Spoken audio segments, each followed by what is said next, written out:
Olá pessoal, tudo bem com vocês? Na aula de hoje nós vamos falar sobre o realismo brasileiro como estética literária. Eu não vou me atentar ao realismo europeu, embora eu cite a França só como plano de partida para que nós cheguemos posteriormente no nosso realismo, que se dá a partir de 1881 com a publicação de Memórias Póstumas de Brás Cubas, grande obra machadiana, que inicia esse movimento no nosso território. Quando nós pensamos no realismo como estética, nós pensamos também numa transição entre a estética romântica e a estética realista. O realismo, portanto, surge como oposição ao movimento literário anterior. Mas se nós vamos para a Europa, mais especificamente para a França, nós pensamos que o realismo já existia desde a metade do século, mais especificamente desde 1857, com a publicação por Gustave Flaubert da obra Madame Bovary. Dentro dessa obra, nós temos ainda algumas características românticas, mas se nós pensamos na obra como um todo, nós percebemos que naquele momento, esse grande autor francês já estava dando um rumo diferente para o movimento literário que naquele momento ocorria dentro da França. E claro que ele serve como plano de olhar para que nós pensemos posteriormente na estética brasileira. Então, quando nós pensamos no realismo, nós pensamos numa publicação de uma obra que se opõe a tudo aquilo que o Brasil já tinha visto até então, ou seja, a estética romântica. Machado de Assis, de uma forma muito perspicaz, faz um olhar, uma espécie de raio-x de tudo que tinha de podre dentro da sociedade brasileira naquele momento. Ele fala sobre jogos de interesses financeiros entre os personagens, ele fala de arranjos de matrimônios por interesses econômicos, ele fala de uma relação problemática que também tem ali como plano de fundo a relação racista, que naquele momento ainda era permitida, né? Que é a questão da dominação entre etnias, o branco sobre o negro africano, portanto sobre a escravidão, que naquele momento já está sendo discutida, inclusive, uma lei que anos mais tarde, em 1888, vai se configurar como algo que proíbe a escravidão no nosso território, a Lei Áurea. Mas naquele momento, em 81, já tinha alguns movimentos contrários à escravidão. Tanto é que no final dessa década, nós temos a lei que proíbe de vez esse tipo de atitude, esse tipo de relação racista, que hoje é lido como racismo, né? Dentro da sociedade brasileira. Naquele momento era permitido, mas anos depois já não era mais. Nós pensamos também, em Memórias Póstumas de Brás Cubas, numa transição de um olhar que vai para dentro da psique humana, que vai para dentro das questões psicológicas, lembrando que a narração se dá em primeira pessoa, de um autor defunto, como ele mesmo se nomeia, né? E que ele vai fazer, depois de morto, uma leitura da sua vida, passando por todas essas críticas sociais. Tem a questão do adultério também, que depois é tema de uma obra póstuma desse autor, que seria justamente Dom Casmurro, que é uma relação que trabalha bastante com a questão do adultério, e que nós temos ali como plano de fundo o adultério permeando toda a obra, desde o seu início até o seu final. É claro que a obra não se resume somente nisso, e eu já falei em vídeos anteriores, mas uma grande questão trabalhada dentro de Dom Casmurro é justamente se Capitu traiu ou não o Bento Santiago, né, o personagem Bentinho, pior, com seu próprio melhor amigo, né, o que torna a obra um pouco mais instigante para o leitor curioso, que vai ou não acreditar nas palavras do Bento Santiago, ou sim, vai acreditar que de fato a Capitu é uma mulher adúltera. Voltando então na questão da estética, ela se dá na França a partir de 1857, chega no Brasil a partir de 1881 e ela vai até a década seguinte, quando começa o movimento naturalista. A grande obra naturalista do Brasil é O Cortiço, de Aloysio Azevedo, que não se configura como uma estética autônoma, mas a estética naturalista ela é muito linkada à questão da estética realista. Portanto, nós tratamos dentro dos estudos literários brasileiros como uma ramificação e não como uma estética autônoma.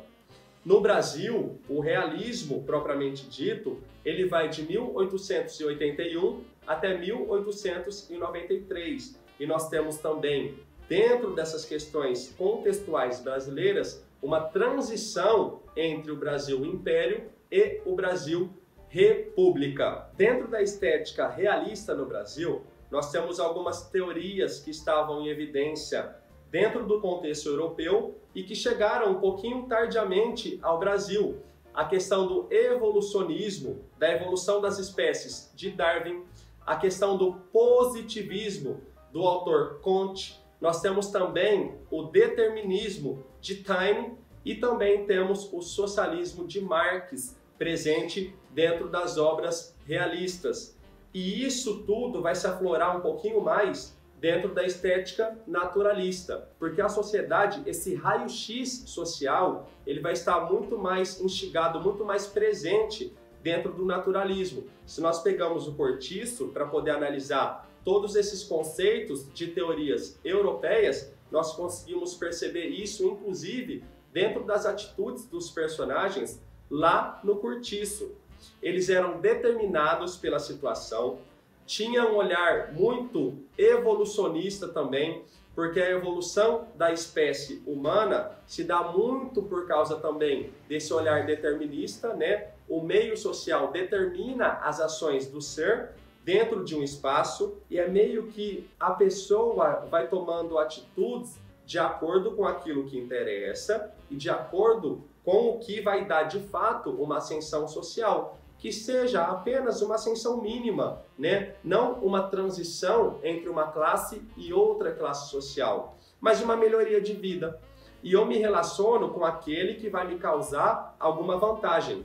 Eu falo aquilo que naquele momento é pertinente de dizer. Ora, eu penso em toda a situação para poder agir dentro de uma cadeia social. E a questão positivista é uma teoria muito linkada também às ciências, por meio da comprovação, da observação, da experimentação. Todos esses conceitos estão ligados ao conceito positivista de Comte. E as características principais, portanto, desse movimento? Nós temos dentro dessas obras literárias a objetividade, nós temos também o racionalismo, as pessoas são muito mais racionais e menos romantizadas dentro das ações sociais, portanto, uma outra posição à estética literária anterior ao romantismo. Nós temos a questão do adultério, muito fortemente presente dentro da literatura desse período histórico literário. Nós temos também a questão da exploração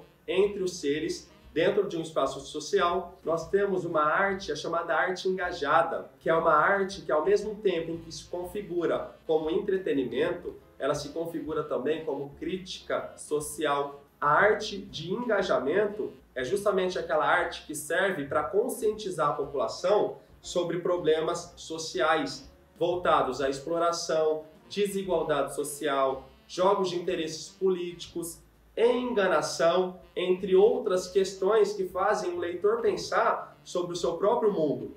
E nós temos também uma sondagem psicológica muito intensa. Pensem vocês na obra O Ateneu, do Raul Pompeia, né? O personagem Sérgio, dentro daquele colégio, ele vive situações que o abala constantemente o seu lado de psique, o seu lado psicológico.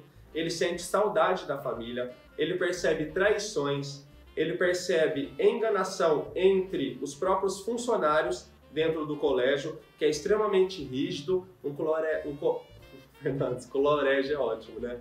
Um colégio extremamente religioso, aquele ensino rígido que muitas vezes oprime os alunos, e o Sérgio fica fazendo constantes, né, introjeções para que ele perceba o que de fato ele está fazendo ali, se de fato ele deveria estar ali naquele momento, ou se o conforto do seu lar, o conforto familiar, não era muito mais interessante para ele, né? Então tem essa sondagem psicológica muito intensa. E lembrando que o Ateneu, diferentemente de Memórias Póstumas de Brás Cubas, foi publicado somente no final da década de 80 do século XIX e não no começo, como essa primeira obra que inaugura o realismo no Brasil. E quando nós pensamos também nessa arte que explora as relações sociais, a luta entre classes sociais, a exploração do trabalho, nós temos alguns conceitos que dialogam diretamente com a obra de Marx. Esse olhar marxista para a sociedade é muito presente na literatura. A exploração entre patrão e empregado, o jogo de interesses que muitas vezes aliena o ser. O ser serve somente para trabalhar, para tirar o seu pequeno sustento ali do mês, e ele não consegue perceber por que ele faz aquilo todos os dias. Ele não consegue perceber a sua função como ser humano, como alguém individualizado. Ele é jogado dentro desse coletivo que tem dia e noite praticamente de cumprir o seu dever para poder conseguir o seu ganha-pão de todos os dias. E nós percebemos essa relação de exploração em muitas dessas obras citadas. Lembrando, pessoal, que o realismo é um período estético muito breve da nossa literatura, mas que é extremamente importante na leitura atenta dos alunos e das alunas para vocês pensarem nos vestibulares por produzir, claro, dentro dessa estética literária, o nosso maior autor da prosa de todos os tempos, nada mais nada menos do que Machado de Assis. E eu espero que esse olhar nosso breve dentro do realismo brasileiro tenha servido para vocês pensarem nos principais autores, nas principais obras e principalmente, gente, nas estéticas presentes dentro do realismo, bem como nessas teorias que na Europa já estavam em voga, mas que chegaram no Brasil tardiamente, somente no final do século XIX, mas que foram muito presentes dentro das obras desses poucos autores, porém brilhantes, como nada mais nada menos que Machado de Assis, nosso grande escritor brasileiro dentro da prosa brasileira. E pessoal, para vocês que ainda não se inscreveram no canal, aproveitem, vai durar alguns segundos, se inscrevam, ativem o sininho, deem like nesse e nos outros vídeos e eu tenho certeza que se vocês derem aí uma descida na minha playlist de vídeos, vocês vão encontrar pelo menos um ou outro do interesse de vocês que vai servir como pauta dos próximos estudos que vocês vão realizar para os grandes vestibulares. Um beijo! Vejo todos vocês no próximo vídeo.